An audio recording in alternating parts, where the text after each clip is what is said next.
Hello friends and welcome to the Exams Made Simple. We are back again with the Hindu Complete Newspaper Analysis for 2nd of August 2022. 2 अगस्त 2022 का the Hindu newspaper analysis देखेंगे। शुरू करने से पहले आपसे request रहेगी कि please do like the video and do share it among your friends. और 500 लाइक का ही टारगेट है, तो बहुत छोटा टारगेट आप लोग को मैं देता हूँ, वही आप पूरा कर दें, बहुत अच्छा रहेगा। स्टार्ट करते हैं सबसे पहले आज के सवालों के साथ, जिनके जवाब आपको देने हैं। पहला सवाल है, which of the following is the chief characteristic of mixed farming. Mixed farming का चीफ कैरेक्टरिस्टिक क्या है? फर्स्ट है cultivation of both cash crops and food crops. Second है कल्टीवेशन ऑफ 2 और more crops in the same field. Third है rearing of animals and cultivation of crops together, या none of the above. इसका answer मैं आपको बताऊंगा, लेकिन आपसे उम्मीद करता हूं कि आप लोग क्वेश्चन अटेम्प्ट ज़रूर करेंगे और एंड में आप बताइएगा कि इन 3 सवालों में से कितने ऐसे थे जो आपसे ईमानदारी के साथ बन गए, ठीक है ना। इसका करेक्ट आंसर है C, rearing of animals and cultivation of crops together. जब एनिमल्स को और क्रॉप्स को एक साथ रेयर किया जाता है, ग्रो किया जाता है, तो उसको बोलते हैं हम मिक्स्ड फार्मिंग कहते हैं, ठीक है ना। बल्कि अगर 2 क्रॉप्स अगर कर रहे हैं तो हम क्रॉप रोटेशन, अलग अलग क्रॉप्स कर रहे हैं तो क्रॉप रोटेशन और ये सारी चीज़ें कहते हैं, ठीक है ना। तो ये आपको याद रखना है। सेकेंड सवाल है, indigo cultivation in India declined by the beginning of the 20th century because. Indigo cultivation क्यों डिक्रीज हो गया था? अब ये यूपीएससी 2020 का क्वेश्चन है, प्रीलिम्स में पूछा गया। ऑप्शंस आपके सामने हैं। Peasant resistance to the oppressive conduct of planters, unprofitability in the world market because of new inventions, national leaders opposing the cultivation of indigo and government control over the planters. तो क्या लगता है क्यों आपको घटा था? आंसर आप बताइएगा, मैं आपको बता देता हूँ आंसर, आप मैच करके मुझे बताइएगा कि आपने सही सोचा था या गलत। इसका करेक्ट आंसर है बी, यानी कि unprofitability in the world market because of the new inventions. तीसरा सवाल है, Wellesley established the Fort William college. Wellesley started the Fort William college at Calcutta because. क्यों कैलकाटा में फोर्ट विलियम कॉलेज स्टार्ट किया था Wellesley ने?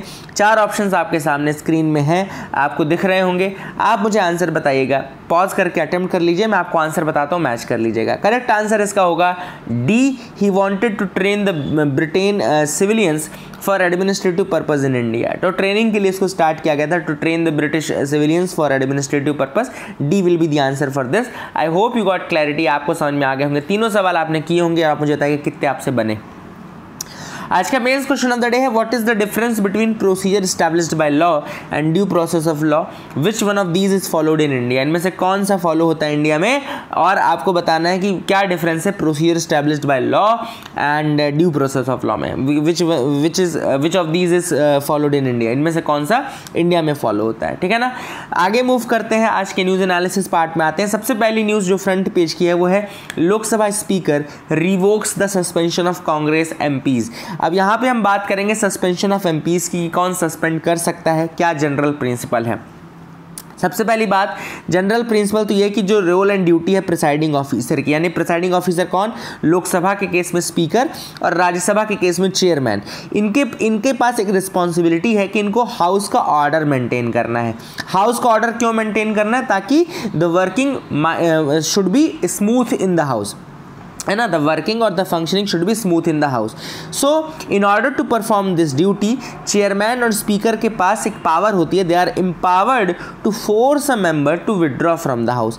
Since their duties to have peace in the house, उनका काम ही है, उनकी ड्यूटी ही है कि हाउस में स्मूथली काम हो। इस कारण से उनके पास एक पावर दी गई है कि they can force a member to withdraw from the house, ठीक है ना। अब rules of procedure and conduct के रूल नंबर 373 में, याद रखिएगा, rules of procedure and conduct के रूल नंबर 373 में लिखा गया है, the speaker can direct a member to withdraw immediately from the house if he finds that member's conduct is disorderly. यानी कि अगर स्पीकर को लगता है कि मेंबर का जो कंडक्ट है वो डिसऑर्डरली कंडक्ट है, सही कंडक्ट नहीं है, तो he can ask the member to withdraw from the house immediately. Members are so ordered to withdraw shall do forthwith and shall remain absent during the remainder of the day sitting। जब withdraw करने के लिए कहेगा speaker, तो वो उस पूरे दिन की सिटिंग से विड्रॉ कर लेगा खुद को, मतलब उस पूरे दिन की सिटिंग से खुद को हटा लेगा, याद रखिएगा। फिर 374 के अंदर स्पीकर के पास पावर है, he can name a member who disregards the authority of the chair और abuses the rules of the house by persistently and wilfully obstructing the business thereof, ठीक है ना, and the member so named will be suspended from the house for a period not exceeding the reminder of the session. मतलब कि rule number 373 में हमने देखा कि withdraw करेगा, लेकिन वो उस दिन की सिटिंग से विड्रॉ करेगा, मतलब उस दिन की सिटिंग के बाद वो आ जाएगा।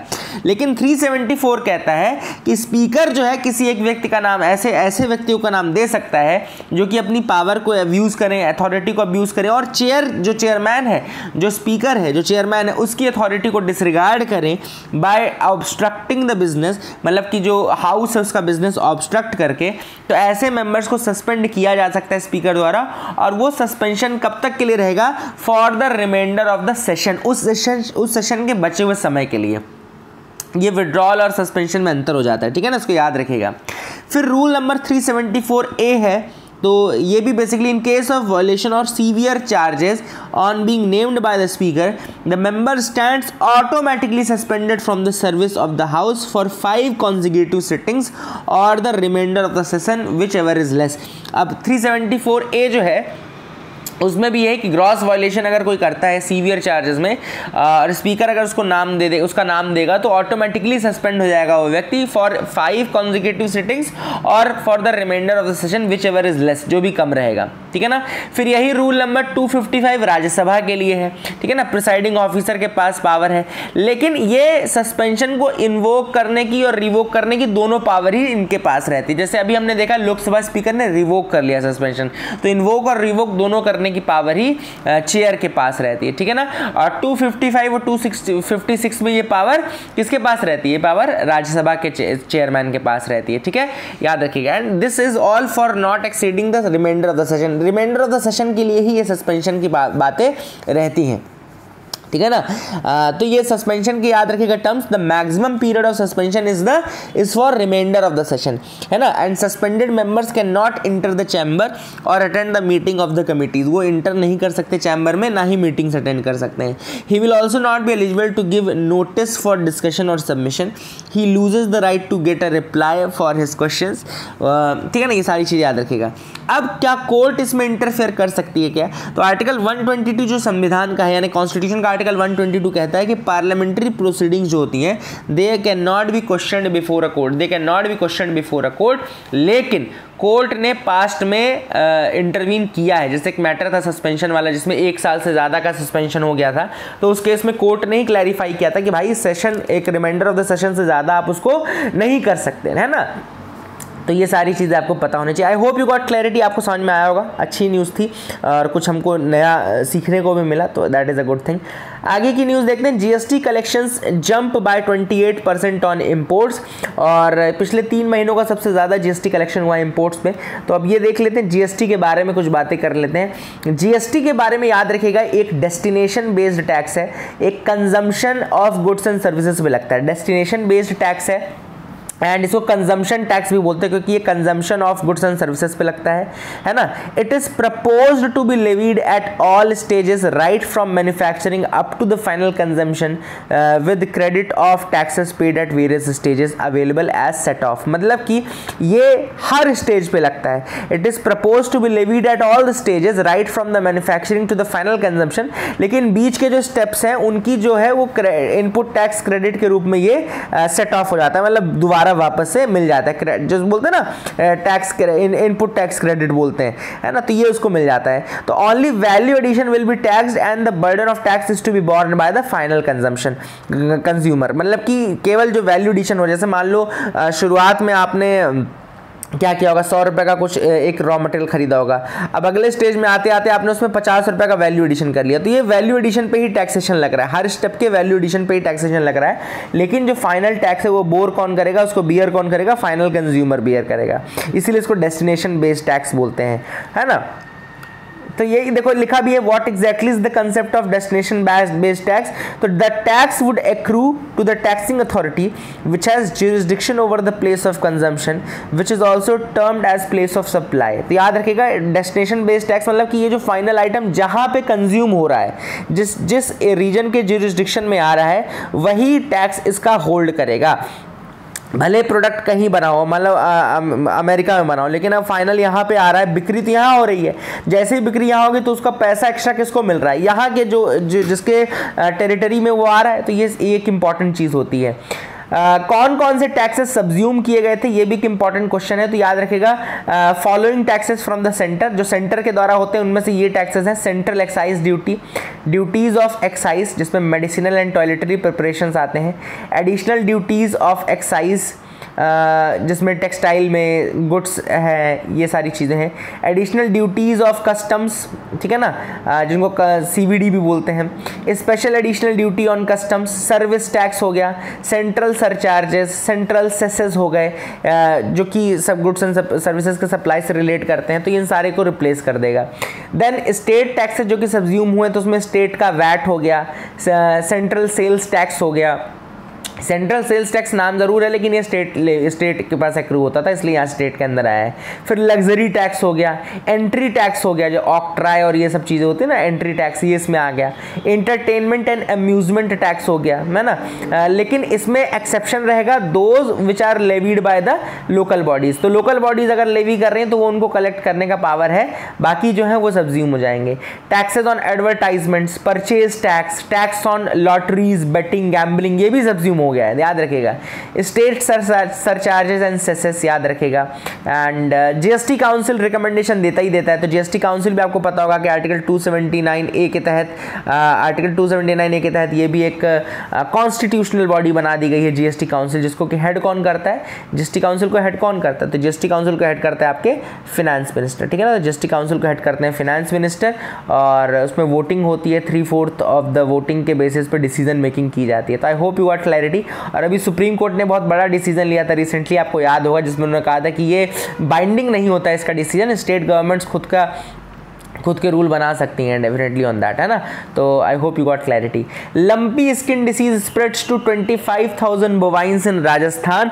तो याद रखिएगा lumpy skin disease is fast spreading among the bovines in western and northern Rajasthan specially. तो वेस्टर्न और नदर्न राजस्थान में स्पेशली ये बहुत ज़्यादा फैल रही है, और लंपी स्किन डिसीज बोलते हैं इसको। थोड़ा सा इसके बारे में हम बात कर लें तो लंपी स्किन डिसीज एक कंटेजियस वायरल डिसीज है जो कि कैटल को अफेक्ट करती है। लंपी स्किन डिसीज कैसी डिसीज है? कंटेजियस वायरल डिसीज है जो कि कैटल को अफेक्ट करती है। एंड इसमें इसका जो बेसिकली वायरस है from the pox viridae family. Pox viridae family याद रखिएगा, इसको मैं लिख देता हूँ, let me write it down as well. तो यहाँ पे आपको दिख रहा होगा, this is the pox viridae family. तो पॉक्स विरिडे फैमिली से बिलोंग करता है virus, and this virus is transmitted by insects that feed on blood including mosquitoes, flies and ticks. तो इसको ट्रांसमिट कैसे होता है? तो ऐसे मतलब इंसेक्ट से ये ट्रांसमिट होता है जो कि ब्लड पे रिसाइड करते हैं, यानी कि मॉस्किटो, फ्लाइज एंड टिक्स हो गए, है ना, ये हो गए। जुए नहीं लग जाते एनिमल्स में, जुए लग जाते हैं, मच्छर भी कभी काट रहे हैं, है ना, और ये सारी चीज़ें जो हो गई इन कारण से ये होता है। Once infected the cows display in large lymph nodes and nodules on and under their skin. Infected cattle also display runny nose, fever, swelling of legs and can suffer permanent damage to their skin. तो ये सारी चीज़ें आप देख सकते हैं, these are the symptoms जो कि हैं, है ना, runny nose, fever, swelling of legs, permanent damage to the skin, है ना, और lymph nodes जो है वो enlarge हो जाते हैं, they get enlarged. This affects their economic value and causes tremendous losses to the owners of the cattle. Obviously यहाँ पे इकोनॉमिक लॉस बहुत ज़्यादा है, एनिमल के लिए तो बहुत सारे लॉस है, लेकिन ओवरऑल जो ओनर्स हैं उनके लिए इकोनॉमिक लॉसेस बहुत ज़्यादा है। लंपी स्किन डिसीज मैंने आपको बताया इंसेक्ट से फैलता है, जो ब्लड फीडिंग पैरासाइट्स होते हैं उनसे फैलता है, ठीक है ना, and it spreads faster and more efficiently in high and heat and humidity condition. तो high heat and humidity condition में और ज़्यादा तेज़ी से ये फैलता है, इसीलिए राजस्थान गुजरात में और ज़्यादा ही है, इसका कुछ कम नहीं है ना। तो I hope you got clarity regarding that as well. आगे मूव करते हैं, यहाँ पे आप देख सकते हैं Delhi new police commissioner Sanjay Arora ji यहाँ पे कौन सी एक्टिविटी हो रही है यहाँ पे? जनरल सल्यूट हो रहा है इनको, है ना। तो ये this is the process of general salute, इसको जनरल सल्यूट बोलते हैं, है ना, जब गार्ड ऑफ ऑनर इनको दिया जाता है ना। सलामी नहीं बोलते, सलामी शस्त्र बोलते हैं उसको हिंदी में। तो वही चीज़ यहाँ पे हो रही है। तो I hope you got clarity. आगे देखें, यहाँ पे लिंगराज टेम्पल भुवनेश्वर की फोटो बनी है। थोड़ा सा आपको बता दूँ, लिंगराज टेम्पल जो है 11वीं शताब्दी में बना था, 11th सेंचुरी AD में बना था, and it is dedicated to lord Shiva. Lord Shiva का ये टेम्पल है डेडिकेटेड उनको। One of the largest temple of the city of Bhubaneswar Orissa का है, and it is believed to have been built by Somavamshi king Yayati one. तो यायती वन ने इसको बनाया था, सोमवंशी किंग ने। लिंगराज टेम्पल याद रखेगा, dedicated to lord Shiva, considered as the largest temple of the city Bhubaneswar Orissa, built in red stone and classic example of Kalinga style of architecture. Red stone में बना है और classic example of Kalinga style of architecture का। 4 sections इसमें, गर्भगृह जिसको sanctum सैंक्टोरम बोलते हैं, यज्ञशाला जिसको हॉल ऑफ प्रेयर बोलते हैं, भोग मंडपा जिसको हॉल ऑफ ऑफरिंग बोलते हैं, और नाट्यशाला जिसको हॉल ऑफ डांस बोलते हैं। 4 पार्ट में है ये टेम्पल। गर्भगृह सैंक्टम सैंक्टोरम जहां पे मेन डीटी रखी जाती है, यज्ञशाला जिसको हॉल ऑफ प्रेयर कहा जाता है, भोग मंडप को हॉल ऑफ ऑफरिंग बोलते हैं, एंड नाट्यशाला जिसको हॉल ऑफ डांस कहा जाता है। ठीक है, I hope you got clarity regarding that. Lingaraj को स्वयंभू भी कहा जाता है, यानी कि सेल्फ ओरिजिनेटेड शिवलिंग भी कहा जाता है। स्वयंभू यानी कि सेल्फ ओरिजिनेटेड शिवलिंग भी कहा जाता है। I hope you got clarity regarding that as well. ये आपको सारी चीज़ समझ में आ गई होंगी। आगे मूव करते हैं, देखते हैं और क्या इंपॉर्टेंट न्यूज़ आर्टिकल्स हैं। You can move ahead with मी, आप मेरे साथ आगे बढ़ सकते हैं। यहाँ पे African swine fever reported in Kannur. यहाँ पे कन्नूर में अफ्रीकन स्वाइन फीवर देखने को मिल रहा है, और it is highly contagious and fatal animal disease that infects and leads to an acute form of hemorrhagic fever in domestic and wild pigs। तो इसमें acute form of hemorrhagic fever होता है जो कि डोमेस्टिक और वाइल्ड पिग्स में फैल जाता है ना। तो याद रखिएगा, other manifestation of the diseases include high fever, depression, anorexia, loss of appetite, hemorrhages in skin, vomiting, diarrhoea among others, and it was first detected in Africa in 1920s। पहली बार ये अफ्रीका में 1920s में detect हुई थी, और Africa में ही बार बार इसके outbreaks report कर मिले हैं। यूरोप में भी कुछ मिले हैं, साउथ अमेरिका में, कैरेबियन में मिले हैं, लेकिन मोस्ट रिसेंटली 2007 में disease has been reported in again multiple countries of Africa, Asia, Europe, है ना। और डोमेस्टिक और वाइल्ड पिग्स दोनों में ही देखने को मिला है। मोर्टेलिटी रेट इसका क्लोज टू 100% है, मतलब एक बार हो गया तो फिर बहुत ही मुश्किल है कि वो बच पाए आदमी, मतलब वो पिग, है ना। And only way to stop its spread is by culling the animals, मतलब जिसको हो जाए उसको कल कर दो, यानी कि उसको मार दिया जाता है ना अपने से। And African swine fever is not a threat to human beings, it since it only spreads from animals to other animals. तो एनिमल टू एनिमल ही फैलता है, इसलिए ह्यूमंस को अभी इससे थ्रेट नहीं है। तो चलो, ऐसी कोई तो चीज़ है जिससे ह्यूमंस को थ्रेट नहीं है, अच्छी चीज़ है ना। Kerala opposes the changes to MMDR act. अब केरला ने अपोज किया है MMDR एक्ट को। MMDR एक्ट क्या है? Minerals, mines and minerals development and regulation act. Kerala ने क्या अपोज किया है? Mines and minerals development and regulation act में होने वाले अमेंडमेंट्स को। अब देखो कौन सा अमेंडमेंट हो रहा है। तो सबसे इंपॉर्टेंट एक अमेंडमेंट जो हो रहा है वो ये हो रहा है कि सेंटर को पावर मिल जाएगी to auction some minerals from the list of atomic minerals. मतलब स्टेट्स के जो मिनरल्स हैं उनमें से कुछ मिनरल्स को, जैसे एटॉमिक जो मिनरल्स हैं, उनको ऑक्शन करने का पावर सेंटर के पास आ जाएगा। मतलब कि it will empower the centre to auction some minerals from the list of atomic minerals. अब आप देखिए, केरला जो है उसमें मोनाजाइट सैंड है वहाँ पे, जहाँ पे थोरियम और ये सारी चीज़ें मिलती हैं।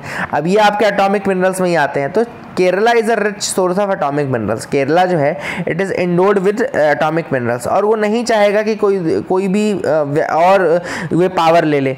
केरला का यही कहना है कि चूंकि ये स्टेट गवर्नमेंट की पावर होती है, state government is the owner of the mines and state government is the owner of the minerals located with in the territory of a state, है ना। तो ये जो स्टेट लिस्ट है उसके एंट्री 23 भी यही कहता है ना। कॉन्स्टिट्यूशन का आर्टिकल भी यही कहता है, आर्टिकल 246(3) कि state assemblies can make laws on such minerals जो कि उनकी टेरिटरी में हो। आर्टिकल 246 का सबसेक्शन 3 जो है वो भी यही बोलता है। तो यही केरला ने कहा है कि भाई किस तरीके से आप क्यों कर रहे हो, क्योंकि मोनाजाइट है यहाँ पे, अगर वहाँ पे थोड़ा सा भी लीकेज हुआ या हमारा जो रेयर अर्थ है वो आपके पास क्यों नहीं जाना चाहिए ना, और हमको सिग्निफिकेंट लॉस होगा एंड जो नेशनल सिक्योरिटी उसको भी इम्पैक्ट करेगा। तो ये सारी चीज़ें केरला ने बोली है। अब देखते हैं किस तरीके से इसको लिया जाता है, but I hope you got clarity regarding that. Using a rupee route to get around a dominating dollar. अब यहाँ पे ऑथर ने बस सिंपल सी वही वाली बात बोली है जो मैं आपको कई दिनों से बता रहा हूँ कि अब जो है ट्रांजैक्शंस कोशिश किए जा रहे हैं कि डॉलर की जगह रुपी में होने लगे। मतलब इंडिया चाह रहा है, बेसिकली यही कोशिश कर रहा है कि डॉलर की जगह रुपी में करें। मैंने देखो पहले भी आपको बताया था, जो भी चीज़ आपके यहाँ ज़्यादा होगी उसकी वैल्यू कम हो जाएगी। अभी इंडिया में रुपी बहुत ज़्यादा हो गया, डॉलर बहुत कम हो गया है, ठीक है ना। रुपी ज़्यादा और डॉलर हमारे इंडिया में कम हो गया है। अब जब ये कंडीशन है, इसीलिए रुपया हमारा वीक होता जा रहा था और रुपया 80 रुपये तक, 80 रुपये पर डॉलर तक पहुंच गया था, ठीक है ना। तो अब इंडिया को क्या करना चाहिए, आरबीआई क्या करे बताओ, कॉमन सेंस लगाओ कि रुपया अगर ज़्यादा है आपके यहाँ और डॉलर आपके यहाँ कम है और इसी कारण से आपका रुपया डिप्रिशिएट हो रहा है, तो आपको क्या करना चाहिए, रुपये को बाहर भेजो और डॉलर को अंदर लाओ, या डॉलर को खर्च मत करो, रुपये से खर्च करो। तो एक ये भी रीज़न है कि क्यों इंडिया भी चाहता है कि रुपए में ही ज़्यादातर ट्रांजैक्शन हो। और इनफैक्ट ट्रांजैक्शन हम कर भी रहे हैं रशिया के साथ, स्पेशली रशिया के साथ। एक तो हमको डिस्काउंटेड प्राइस में हमको ऑयल मिल रहा है, डिस्काउंटेड प्राइस में हमको ऑयल की डिमांड पूरी हो रही है, और हम ट्रांजैक्शन भी रुपए में कर रहे हैं, रुपए रूबल में कर रहे हैं। तो यहाँ इसको यही ऑथर ने बोला कि आरआर का जो ट्रांजैक्शन है, यानी कि रुपी रूबल जो ट्रांजैक्शन है वो एक विन विन सिचुएशन है, ना केवल रशिया के लिए बल्कि इंडिया के लिए भी, ठीक है ना।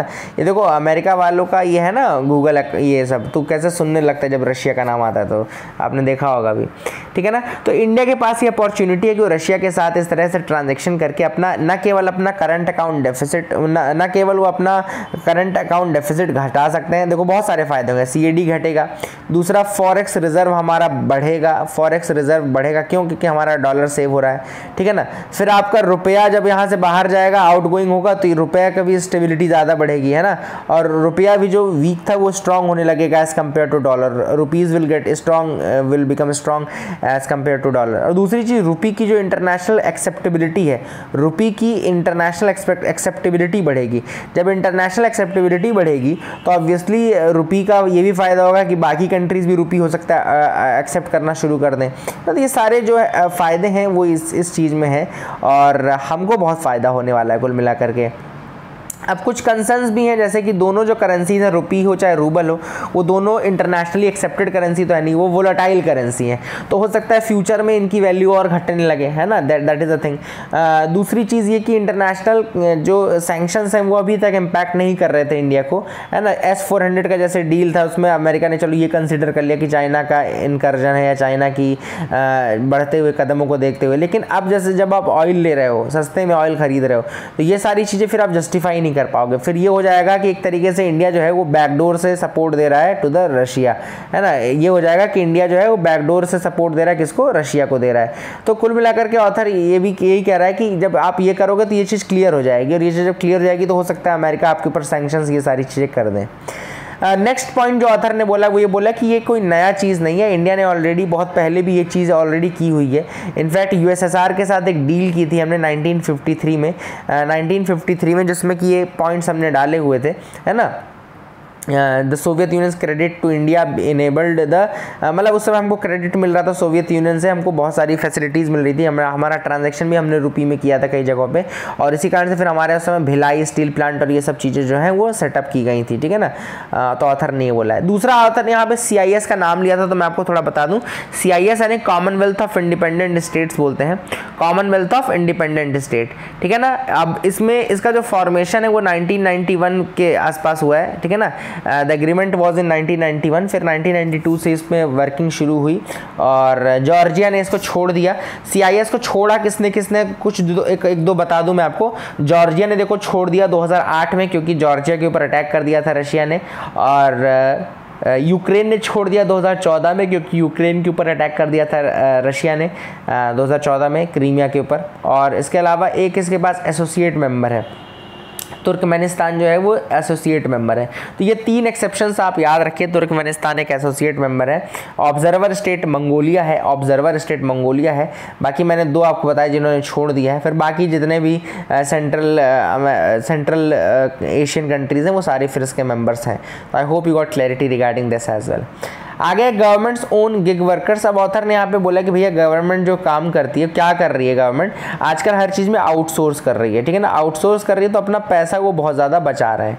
अब पैसा तो अपना बहुत ज़्यादा बचा रहे हैं, लेकिन आउटसोर्स जब वो करते हैं तो क्या करते हैं, किसी थर्ड पार्टी से वो लेबर ले रहे हैं, है ना। कई जगहों पे आपने भी देखा होगा, अगर आप गवर्नमेंट सेक्टर में तो आपने देखा होगा कि आपके डेफिनेटली आउटसोर्स में कुछ लोग आ गए होंगे, हमारे यहाँ जैसे आ गए हैं। तो आउटसोर्स में जब लोग आने लगते हैं तो इसका मतलब क्या होता है कि कोई तीसरी पार्टी रहती है जिसके साथ टेंडर हुआ रहता है, हम उससे केवल डिमांड करते हैं कि भाई हमको 150 लोगों की ज़रूरत है, आप हमको 150 लोग दो, ठीक है ना। और वो लोग प्रोवाइड करता है, हम उसको पेमेंट करते हैं, फिर वो जा करके इनको पेमेंट करता है। तो ऑथर ने यहाँ पे प्रॉब्लम्स ये बताई कि देखो जब ऐसा हो रहा है कि गवर्नमेंट जो है पहले वो एक कॉन्ट्रैक्टर को पेमेंट कर रही है, फिर कॉन्ट्रैक्टर जो है वो पेमेंट कर रहा है to those who are involve in the working, ये सारे लोग जो इन्वॉल्व है उनको दे रहे हैं। इससे वो कह रहा है कि कॉन्ट्रैक्टर एक तो डिले इन पेमेंट होता है, कई बार गवर्नमेंट ही डिले कर देती है पेमेंट में, फिर कॉन्ट्रैक्टर डिले करता है पेमेंट में, फिर कॉन्ट्रैक्टर उनका जो अलग अलग पीएफ है, जीपीएफ है, ये सब कट कर देता है। और कई बार क्या होता है, कॉन्ट्रैक्ट तो ज़्यादा पेमेंट पे होता है, मतलब कि 25,000 रुपये का कॉन्ट्रैक्ट है, लेकिन कॉन्ट्रैक्टर इनको कितना देता है, केवल 10,000 या 15,000 रुपये देता है, बाकी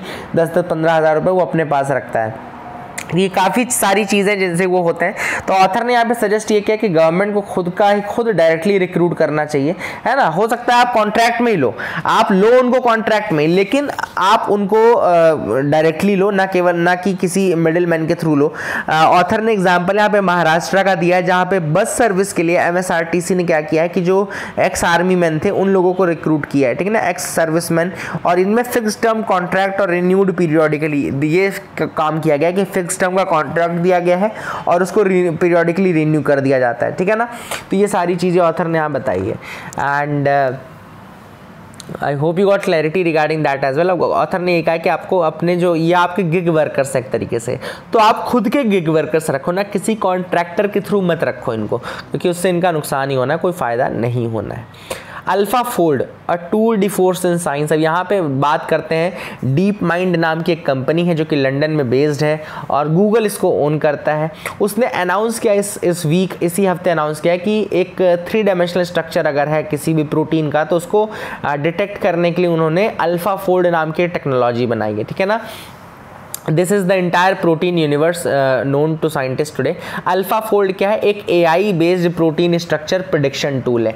अल्फाफोल्ड क्या है, AI based protein structure prediction tool है based on a computer system जिसको हम डीप न्यूरल नेटवर्क बोलते हैं। It is based upon a computer system called deep neural network and it is deep neural network is inspired by human brain. और उस जैसे human के brain में neural network होता है ना, उस तरीके से इसमें भी अल्फाफोल्ड में भी न्यूरल नेटवर्क है and it is AI based protein structure prediction tool and it is based upon a computer system. ये भी आपको सब चीजें पता होनी चाहिए। अब ये काम कैसे करता है, इसमें basically training, learning, retraining and relearning, ये 4 प्रोसेसेस हैं। अल्फाफोल्ड को बार बार ट्रेन किया जा रहा है, उसको लर्न कराया जा रहा है, उसको रीट्रेन कराया जा रहा है और रीलर्न कराया जा रहा है। अलग अलग प्रोटीन स्ट्रक्चर्स, लगभग 1,70,000 proteins in the protein data bank इसमें डाला गया, जिसके स्ट्रक्चर्स को स्टडी करके ये सीख रहा है और उसके बेसिस पे ही अलग अलग चीज़ों के प्रोटीन स्ट्रक्चर्स को ये डिटरमाइन कर सकता है। अच्छा, प्रोटीन स्ट्रक्चर डिटरमाइन होगा तो उससे फ़ायदा क्या होगा, फ़ायदा ये होगा, प्रोटीन आपको पता है कि कोई भी प्रोटीन स्ट्रक्चर हो, अगर आपको कोई भी ह्यूमन डिसीज समझनी है, इनफैक्ट आपको कोविड भी समझना था तो आपने उसके प्रोटीन स्ट्रक्चर को ही समझा था, है ना। तो प्रोटीन स्ट्रक्चर को समझना ह्यूमन डिसीजेस को समझने के लिए बहुत ज़्यादा ज़रूरी है। Once you get the hold of protein structure, आप फिर बीमारी को भी अच्छे से समझ जाते हो और ठीक कर सकते हो, ठीक है। तो I hope you got clarity regarding that as well. आगे मूव करते हैं, देखते हैं और क्या इंपॉर्टेंट न्यूज़ आर्टिकल्स हैं जिनके बारे में हमको डिस्कस करना है। तो you can move ahead with me. यहाँ पे तो ऐसी कोई न्यूज़ नहीं है। IAAF to take part in pitch black in Australia. अब यहाँ पर IAF जो है, इंडियन एयरफोर्स जो है, वो पार्टिसिपेट करेगा पिच ब्लैक एक्सरसाइज में, which is a biennial exercise hosted by Australian air force. It's a biennial exercise hosted by Australian air force pitch black, और इसमें पार्टिसिपेट करेगा अब Indian air force. I hope you got clarity regarding that as well, ठीक है ना। तो ये भी आपको समझ में आ गया होगा। और ये हर 2 साल में एक बार होती है, बाइनियल है, मैंने जैसे बताया आपको, ये हर 2 साल में एक बार होती है। अगली न्यूज़ है, बिल फॉर गति शक्ति यूनिवर्सिटी इंट्रोड्यूस्ड इन लोकसभा। अब गति शक्ति यूनिवर्सिटी के लिए बिल इंट्रोड्यूस किया गया है लोकसभा में। अब ये क्या क्या है बता दूं आपको। तो सेंट्रल यूनिवर्सिटीज़ अमेंडमेंट बिल आया है जो कि कन्वर्ट करेगा national rail and transport institute को, national rail and transportation institute, जो कि एक डीम टू बी यूनिवर्सिटी है आपकी, national rail and transportation institution. तो NRTI, national rail and transportation institution को कन्वर्ट किया जाएगा गति शक्ति विश्वविद्यालय में। और क्या होगा बेसिकली इसमें, तो जो अभी तक थी यूनिवर्सिटी वो थी national rail and transportation university थी, इंस्टीट्यूशन था। तो अभी उसमें केवल रेलवेज को कवर किया जा रहा था, बट अब उसमें पूरा ट्रांसपोर्ट सेक्टर कवर किया जाएगा, है ना। गति शक्ति विश्वविद्यालय के अंतर्गत पूरा उसमें ट्रांसपोर्ट सेक्टर कवर किया जाएगा। And the new university once the bill clears both houses of the parliament will be funded and administered by the ministry of railways. तो इसको फंड किया जाएगा by the ministry of railways. Central universities amendment bill 2022 जो है वो उसको लाया गया है।